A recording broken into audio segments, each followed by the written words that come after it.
9 ದಿವಸ ಆಗಿತ್ತು ಅವ್ನು ಕಾಲು ಓದು ಅಂತ ಹೇಳಿದಾಗೆ 3 ಗಂಟೆಗೆ ಇಲ್ಲಿ ಕರ್ಕೊಬಂದು ಅವನ್ನ ಸ್ವಾಮಿಯವ್ರ ಪೂಜೆ ಮಾಡಿಸ್ದಂಗೆ ತಾಯಿ ಪೂಜೆ ಮಾಡ್ಕೊಂಡು ತಡೆ ಹೊಡಿಸ್ಕೊಂಡು ಮನೆಗೆ ಹೋಗಿ ಅವ್ನಿಗೆ ಒಂದು ನಿಂಬೆ ಫಲ ಅರ್ಧ ಹಚ್ಚಿಬಿಟ್ಟು ಹೊಟ್ಟೆಗೆ ಕುಡಿಸ್ತೆ. ಒಂದು 3 ಗಂಟೆ ನಾವು ಮನೆಗೆ 5 ಗಂಟೆಗೆ ಹೋಗಿ ಮಲಿಕೊಂಡು ಒಂದು 6 ಗಂಟೆಗೆ ಹತ್ತು 8 ಗಂಟೆಗೆ ಎದ್ದು ತಿರುಗಾಡ್ಕೊಂಡು ಅವನೇ ಊಟ ಮಾಡಿಕೊಂಡು ನಿರ್ದಾಡ್ಕೊಂಡು ಚೆನ್ನಾದ. ಆ ಹೊತ್ತೇ ಚೆನ್ನಾದ. ಅವತ್ತಿಂದ ಇವತ್ತವರೆಗೆ ಯಾವ ನೋವು ಅಂದಿಲ್ಲ, ಉರಿ ಅಂದಿಲ್ಲ.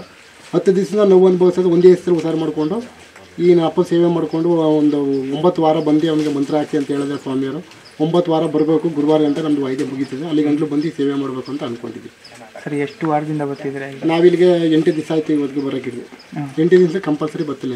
ತುಂಬ ಸಮಸ್ಯೆ ಆಯಿತು. ತುಂಬ ಸಮಸ್ಯೆ ಅಂದ್ರೆ ಎಲ್ಲಿ ತೋಟ ಒಂದು ಗುಣನೇ ಆಗಿದ್ದಿಲ್ಲ ಸರ್.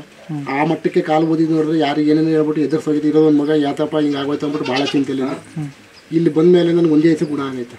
ಸರಿ, ದೇವಸ್ಥಾನದ ಬಗ್ಗೆ ಗುರುಗಳ ಬಗ್ಗೆ ಏನು ಹೇಳಕ್ಕೆ ಇಷ್ಟಪಡ್ತೀನಿ? ಒಳ್ಳೆ ಅಭಿಪ್ರಾಯ ಇದೆ ಸರ್, ಒಳ್ಳೆಯ ಶಕ್ತಿ ಇದೆ ತಾಯಿ ಹತ್ರ. ಒಂದೇ ದಿವಸಕ್ಕೆ ನನಗೆ ತೋರದೆ ಗುಣ ನನಗೆ ಒಳ್ಳೇದಾಗದೆ. ನನ್ನ ಕಣ್ಣು ಮುಂದ್ಗಡೆ ಆಗದಿರೋದು ಕಣ್ಣಾರೆ ಕಂಡಂಗೆ ಆಗೈತೆ. ತಾಯಿಲಿ ಭಾಳ ಶಕ್ತಿ ಇದೆ. ನಮ್ದವ್ರಿಗೆ ಏನು ಮೋಸ ಇಲ್ಲ ಸರ್. ನಿಮ್ಮ ಹೆಸರು ಅಣ್ಣ? ನಿಮ್ಮ ಹೆಸರು? ಶಿವಕುಮಾರ್, ಲಕ್ಷ್ಮೀಪುರ.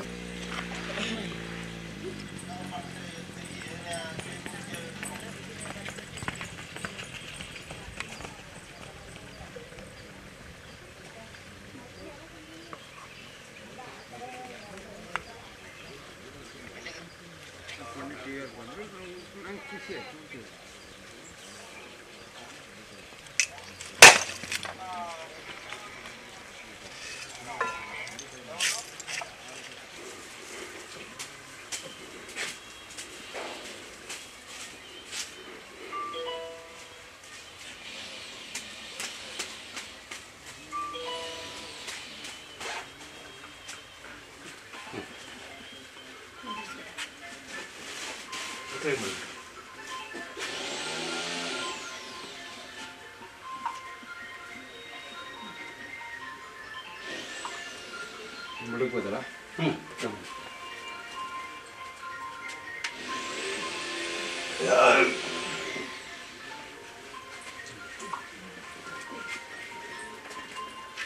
ಮಾನಸಿಕನ ಪಡಬೇಕು. ಕಚ್ಚಾಟ ಕದನಾಡು ಹೋರಾಟ ಮಾಡಬೇಕು.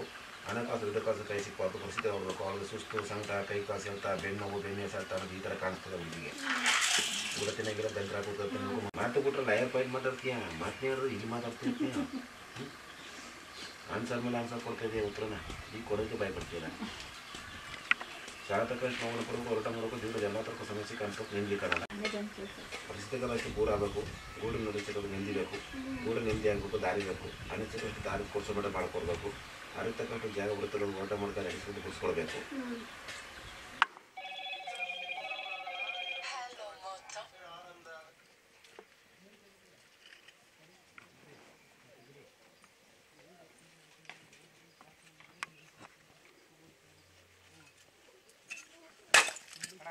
ಬಂದೆ